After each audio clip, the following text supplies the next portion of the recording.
Kita akan sama-sama merenungkan satu bagian firman Tuhan, Ibu-ibu ya. Sebelum selanjutnya sharing akan saya berikan kesempatan untuk Bu Vivi ya.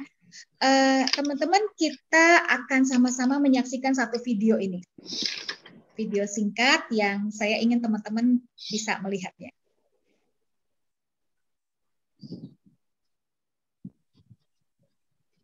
Ini video durasinya cuma 1 menit. Ya, video ini dibuat oleh anak dari teman kelas kami, diputarkan. Iya, ini videonya. Suaranya belum?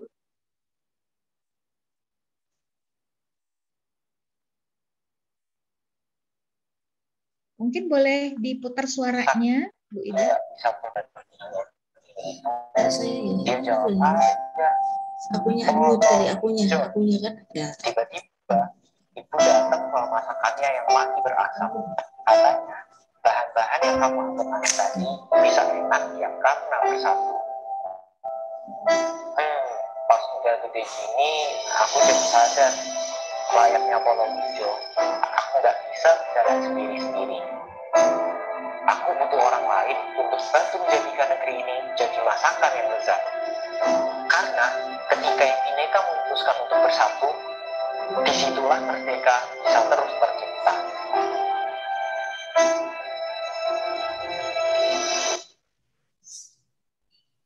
Iya, Ibu-ibu, video ini durasinya cuma 1 menit. Menjadi juara 1 untuk kategori mahasiswa ya. Intinya apa sih dari video ini? Saya kepingin kita belajar sesuatu gitu ya, tentang kesatuan khususnya. Ya, ini kita masih di dalam waktu-waktu kita memperingati HUT RI ya, belum lama kita lewati. Ibu-ibu yang Tuhan Yesus kasih, di Alkitab pun ada kesatuan yang kita akan belajar hari ini.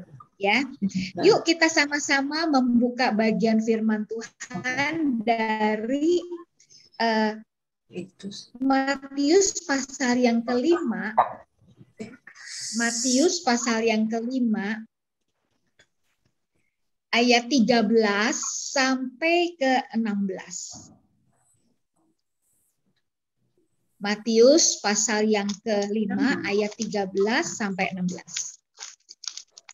Ya, kita belajar kesatuan yang lain nih teman-teman ya. Tadi kan itu bumbu masak. Akhirnya bumbu masak waktu dijadikan satu dengan ayamnya, dengan bawangnya, dengan macam-macamnya, terciptalah nasi ayam goreng ya. Tapi hari ini saya nggak bicara tentang ayam goreng. Mungkin ibu-ibu sudah mulai lapar nih ya. Hari ini kita bicara tentang hal yang lain. Saya minta kita perhatikan bersama-sama bagian ini. Matius pasal yang kelima ayat 13 sampai 16. Saya minta tolong Bu Christine untuk membacakannya. Matius 5 ayat 13 sampai 16. Garam dunia dan terang dunia. Kamu adalah garam dunia. Jika garam itu menjadi tawar, dengan apakah ia diasinkan? Tidak ada lagi gunanya selain dibuang dan diinjak orang. Kamu adalah terang dunia. Kota yang terletak di atas gunung tidak mungkin tersembunyi. Lagi pula, orang tidak menyalakan pelita lalu meletakkannya di bawah gantang, melainkan di atas kaki dian, sehingga menerangi semua orang di dalam rumah itu. Demikianlah hendaknya terangmu bercahaya di depan orang, supaya mereka melihat perbuatanmu yang baik dan memuliakan Bapamu yang di surga. Iya, ibu-ibu yang Tuhan Yesus kasihi, terima kasih ya Bu Christine. Hari ini kita belajar tentang 2 kesatuan. Ya, Tuhan Yesus itu sangat kreatif ya di dalam menyampaikan firman Tuhan supaya orang mengerti ya. Di sini ada 2 benda yang Tuhan Yesus share kepada kita. Yang pertama itu garam dan yang kedua itu pelita atau yang kedua itu terang ya. Sebenarnya itu pelita yang nanti saya akan tunjukkan gambarnya ya. Jadi ibu-ibu, garam itu, ini kalau saya pakai garam itu ya mereknya macam-macam lah ya ibu-ibu ya. Ini adalah garam dapur ya. Maksudnya garam dapur ya, garam yang termasuk di dalam firman Tuhan hari ini. Garam dapur itu adalah sebenarnya nama senyawa kimianya atau unsur kimianya itu adalah natrium klorida.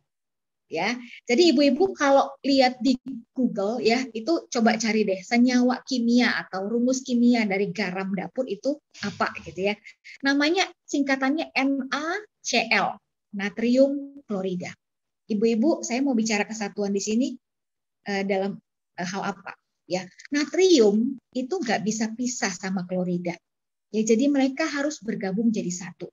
Kalau natrium sendiri, klorida sendiri itu jadi racun, ya nggak jadi berkat gitu ya.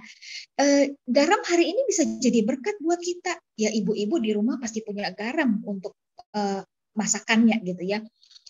Orang-orang yang berjualan ikan asin harus punya garam ya supaya ikannya jadi ikan asin begitu ya. Lalu untuk mengawetkan gitu ya, yaitu mengawetkan ikan asin, salah satunya ya telur asin, begitu ya. Apa deh yang asin-asin ya ibu-ibu ya. Jadi itu fungsinya tuh sangat sangat banyak sebenarnya garam itu. Nah waktu kita ya tubuh kita ini kekurangan garam, ibu-ibu itu sangat tidak baik. Orang yang darahnya tinggi itu nggak boleh sama sekali sayur itu nggak ada garam tawar, itu nggak boleh. Ya jadi malah darah tingginya atau tensinya malah bisa naik gitu ya. Jadi ibu-ibu itu sangat berarti sekali kalau garam itu ada di sekitaran kita gitu ya. Tetapi garam ini Alkitab bilang apa? Kalau jadi asin nggak ada gunanya selain dibuang dan diinjak orang. Nah, kesatuan natrium dan klorida itu menjadi sesuatu yang menghasilkan sesuatu yang sangat baik ya. Ibu-ibu yang kedua itu adalah terang atau pelita. Coba silahkan ditampilkan gambarnya. Pelita itu apa sih? Ya zaman dulu itu nggak ada lampu ya ibu-ibu ya, nggak ada listrik. Jadi yang ada hanyalah pelita ya. Coba ditampilkan gambar pelitanya teman-teman. Kalau di dalam budayanya orang Israel gitu ya, itu mereka pakai yang namanya pelita itu zaman dulu. Nah, itu teman-teman ya. Itu gambarnya pelita. Mungkin teman-teman pikir itu pelita apa gitu ya. Iya. Pelita itu terdiri dari ada sumbunya, lalu kemudian ada wadahnya atau tempatnya. Ya bentuknya ada macam-macam ya ibu-ibu mangkuknya ini ya, tapi terbuat biasanya dari tanah liat ya. Lalu kemudian ada minyaknya. Minyaknya itu biasanya minyak zaitun atau olive oil, dan lalu kemudian pasti ada apinya ya, ada sumber untuk menyalakan apinya. Ibu-ibu ketika ini semua menjadi satu, barulah pelita itu bisa memancarkan terang ya, baru bisa menerangi rumah orang Israel. Rumah orang Israel itu bentuknya kotak aja ibu-ibu ya, sederhana kayak kardus gitu ya, cuma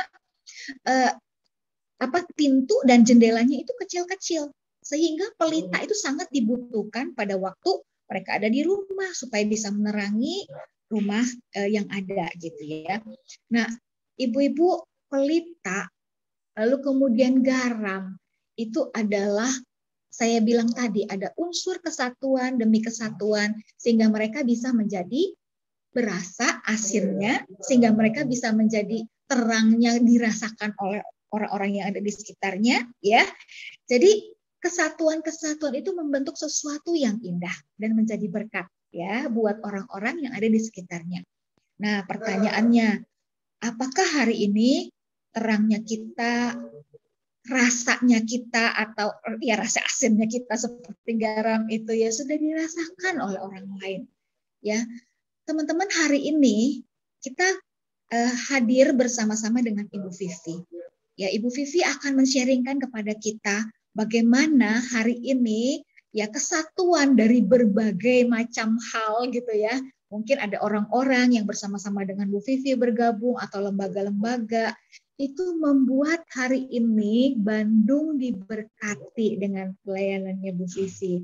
Silahkan Bu Vivi, sempat dan waktu saya persilahkan. Teman-teman nanti kalau ada yang mau bertanya ketika Bu Vivi selesai sharing, silahkan siapkan pertanyaannya. Silahkan Bu Vivi. Tahun 2019 Sebetulnya saya itu mulai dari bisnis tahun ikut suami ya. Jadi suami saya itu sebetulnya bisnis jewelry. Saya menikah tahun 1985. Terus Tuhan ajak di 2008 untuk membangun. Karena 2008 Tuhan berikan visi untuk bangun kota bintang 5 dengan harga kaki 5. Waktu itu saya juga bingung, gimana caranya Tuhan bikin kota bintang 5 dengan harga kaki 5 gitu. Tuhan hanya ngajak kita berlaku seperti anak kecil yang percaya bapaknya tidak akan mencelakakan kita. Jadi waktu itu 2008 saya suruh bangun kota sunyi, kota reruntuhan. Di saya ya ada ya. Jadi mulailah masuk suami dengan saya tuh ke dunia developer. Ya. Tiba-tiba 2014 Tuhan mengajak saya untuk buka bank sampah. Waktu itu saya cukup kaget gitu. Kok Tuhan suruh buka bank sampah sih gitu. Kan pertama suruh bikin pabrik emas, memang Tuhan demonstrasi kuasa bagaimana dia menunjukkan bahwa yang punya langit, bumi, emas, perak dan segala isinya itu dia punya. Karena latar belakang saya sendiri, papa saya itu petani, peternak di sebuah desa ya, jauh 60 km lah kira-kira dari kota Bandung. Jadi hidup kami sangat susah, saya anak kelima dari 7 bersaudara, dan hidup kami betul-betul sulit sekali. Nah, jadi tahun 2014 tiba-tiba Tuhan ajak untuk bikin bank sampah. Waktu itu secara daging kan nggak enak ya. Jadi saya bilang, Tuhan kok ke sampah Tuhan? Waktu cerita tentang Tuhan ajak untuk buka pabrik emas, waktu itu juga kita nggak punya modalnya juga. Tapi Tuhan bicara bahwa semuanya milik Tuhan. Saya cuma bilang, oke Tuhan, saya sebagai pengelola, saya akan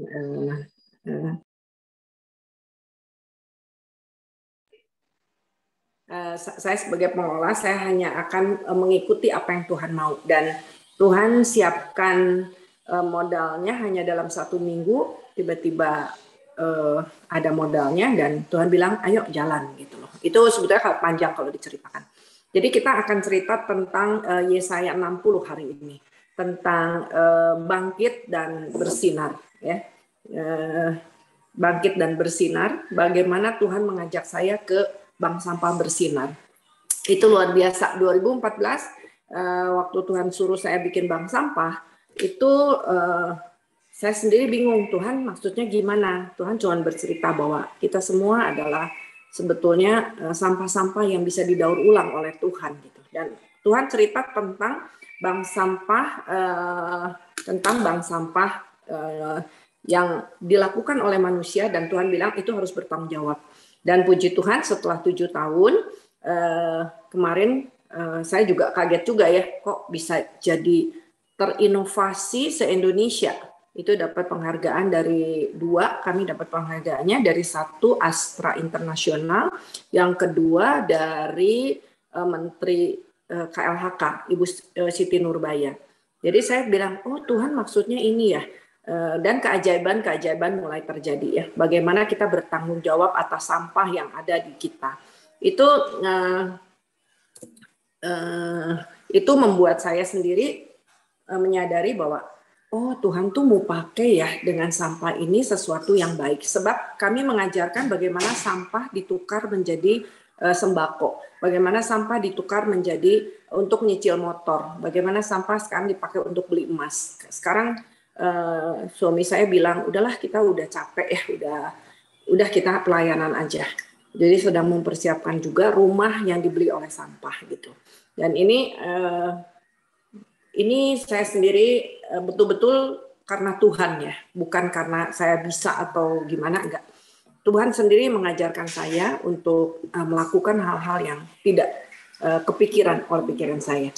Bagaimana bank sampah ini tiba-tiba kami harus masuk ke lapas kan, lapas narkoba. Di lapas narkoba kami melihat satu tumpukan sampah, mungkin 10 kali 5 kali 3 ya. Setelah kami masuk gitu bank sampah, puji Tuhan sekarang tanahnya bersih, mereka punya tabungan 70 juta dan kalapasnya dapat excellent juga ya, dapat promosi.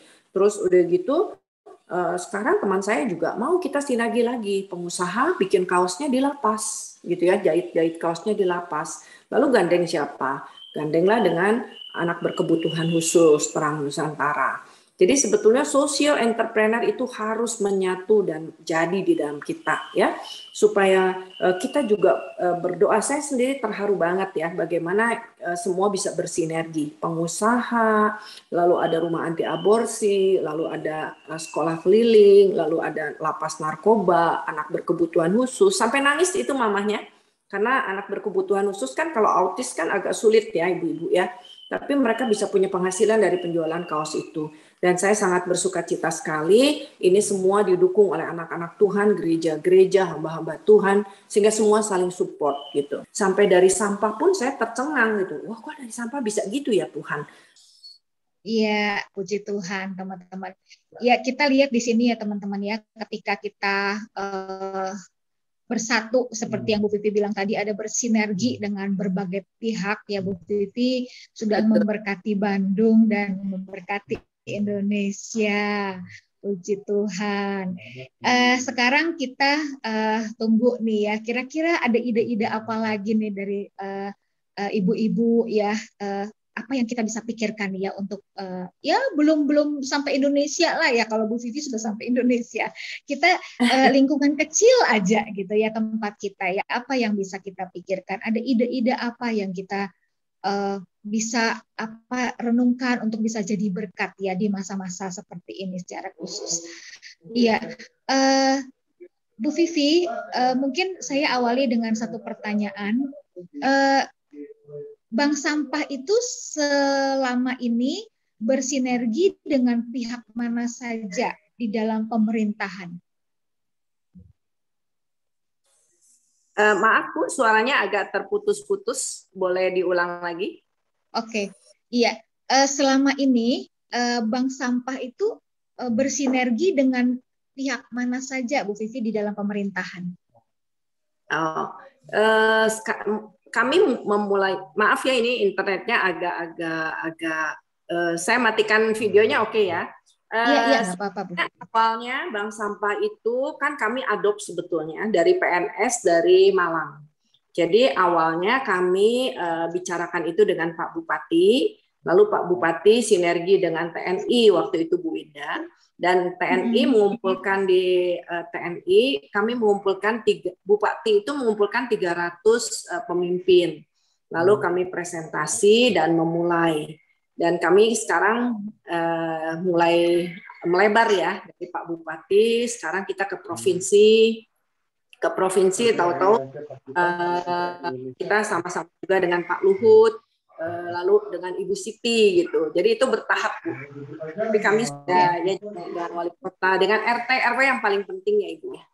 Karena yang paling berat adalah waktu menjalankan prosesnya, itu yang paling masyarakat tidak tahan. Dan kitalah sebagai anak-anak Tuhan membawa terang di situ.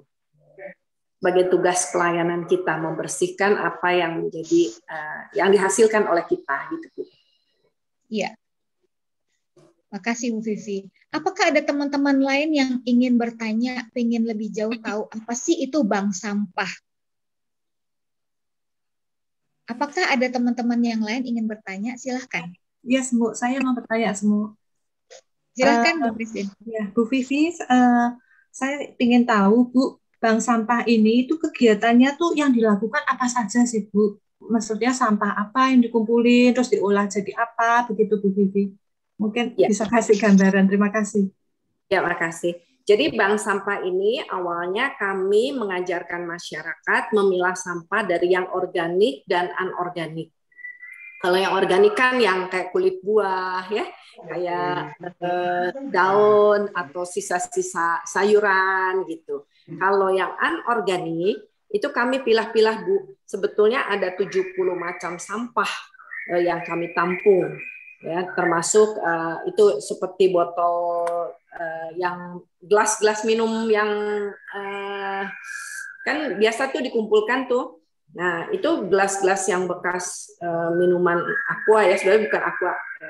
Nah, itu dikumpulkan itu kalau dikumpulkan diterima 3.000 gitu Bu.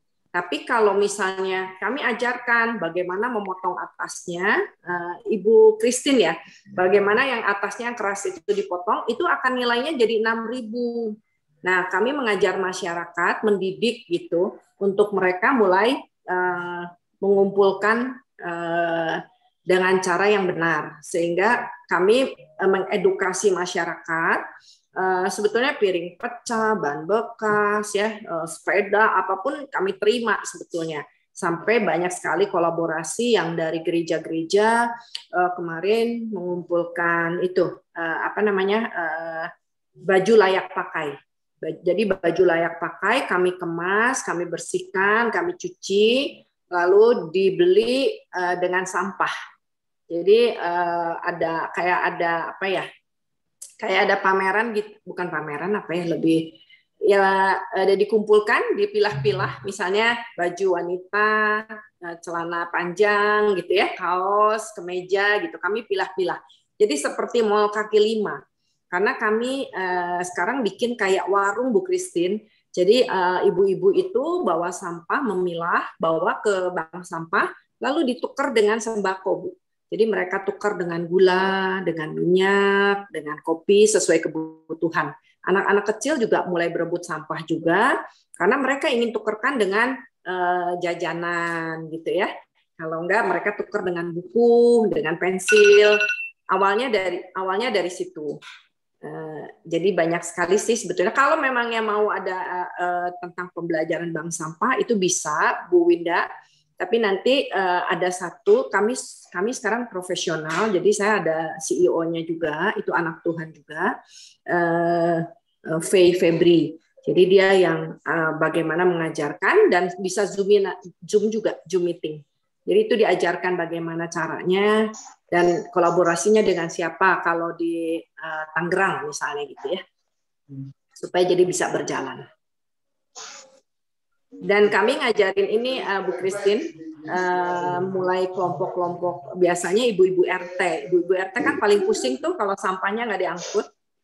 Nah, pada waktu diajarkan ya, organiknya menjadi, kami ajarkan jadi pupuk, anorganiknya bisa jadi uang. Tabungannya bisa sampai ratusan juta Bu Christine. Dan kalau lebaran bisa puluhan juta diambil. Itu sangat memberkati dan mereka jadinya yang sudah jadi kelompok kami, biasanya kekurangan sampah, rebutan sampah.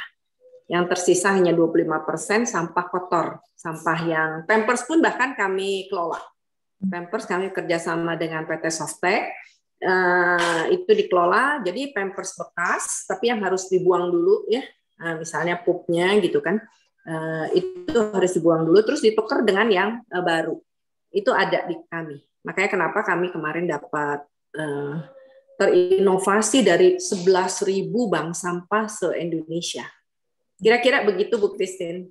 Terima kasih Bu. Nah. Boleh saya juga mau Silahkan Bu Frida. Jadi puji Tuhan di RW kami itu sudah terbentuk rada lama lah ya, udah 1 tahun untuk pengumpulan bank sampah. Gitu ya. Jadi di RT, nah kebenaran setiap 1 bulan nanti Sabtu ini akan ada pengumpulan. Jadi mulanya dulu tuh sampah saya anorganik saya pisah-pisah. Begitu saya buang di bak sampah, pengumpulnya tuh jadiin satu. Ya kita nggak bisa ya mengubah orang itu.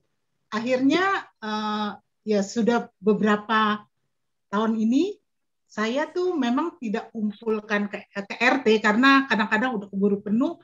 Jadi saya kumpulkan, saya kasih pemulung, Bu Vivi. Oh iya. Jadi pemulung. Nah, apalagi di zaman pandemi ini, kita kan baju aja kita nggak pakai ya. Jadi kadang-kadang saya berikan gitu ya, yang layak pakai. Dan minyak jelantah itu saya kumpulkan. Kebenaran di RT di kompleks anak saya tuh sudah sampai terjual 1 jerigen. Jadi saya kumpulkan itu semua. Saya pikir memang harus kita mulai dari diri kita sendiri untuk kemajuan. Jadi yang hal kecil itulah yang kita mulai untuk Indonesia kita, Indonesia tercinta. Saya pikir begitu Bu. Betul, terima kasih sekali Ibu Friska ya, Ibu Frida ya. Ibu Frida. Bu Frida, sorry mah tulisannya kecil. Ya betul Bu. Sebetulnya kalau gereja bersatu dan menyelesaikan masalah sampah, sebetulnya ini akan menjadi solusi yang sangat diperhitungkan oleh pemerintah. Ya, jadi saya sendiri, kami kan sudah 7 tahun ya Bu ya, dari tahun 2014 sampai 2021. Itu nggak sepenuhnya pemerintah mendukung kami juga gitu. Karena ini bukan proyek yang profit secara kedagingan, tapi ini profit secara roh gitu loh. Karena kan ini ada tujuan yang lebih besar dari apa yang tadi Ibu Frida bilang. Yalah, kalau memangnya nanti ada kelompok-kelompok yang dibentuk bank sampah dan gereja-gereja daripada punya visi yang nggak jelas gitu ya. Karena kami kan menyatukan semua gereja-gereja untuk melakukan menjadi jembatan emas gitu. Jadi ada gereja yang tadinya diburu harus ditutup ya. Jadi sekarang kami bersahabat dengan semua tetangga kami. Jadi kami sekarang boleh bicara di masjid juga, di pesantren gitu loh. Dan kami saling bantu. Jadi ini nggak ada tembok-tembok lagi yang membuat permasalahan gitu loh. Ini bagus sekali yang saya rasakan ya. Mungkin itu Bu Frida, boleh dibentuk nanti Bu. Nanti Ibu bikin bank sampah, gimana caranya Ibu nanti ajak pemerintah untuk kolaborasi atau lakukan sesuatu. Pasti mereka senang kok pada saat kita berikan solusi. Karena kan Tuhan bilang, akulah jalan, kebenaran, dan hidup. Jadi saat kita membawa solusi buat lingkungan kita, sebetulnya kita sedang menjalankan ajaran Tuhan juga. Mungkin itu Bu sedikit sampaian saya. Kalau saya sudah ada Bu di RT pengumpulan Sudah ada. bank sampah. Udah terbentuk lama itu. Ya puji Tuhan. Jadi itu dikumpulkan Bu, duitnya lumayan lepas diambil. Iya betul ya. Macam-macam yang dilakukan Bu, kayak di lapas kan dapat 70 juta tuh 1 tahun. Kalau di sekolah-sekolah itu lumayan jutaan juga yang dikumpulkan itu. Dan kalau RT kan bisa untuk kegiatan RT ya Bu ya. Misalnya untuk bikin palang, kegiatan RT memang. Ada yang untuk bantu anak yatim, ada yang kelas, ada yang untuk jadi pariwisata, ada yang untuk kaos kelas gitu, macam-macam.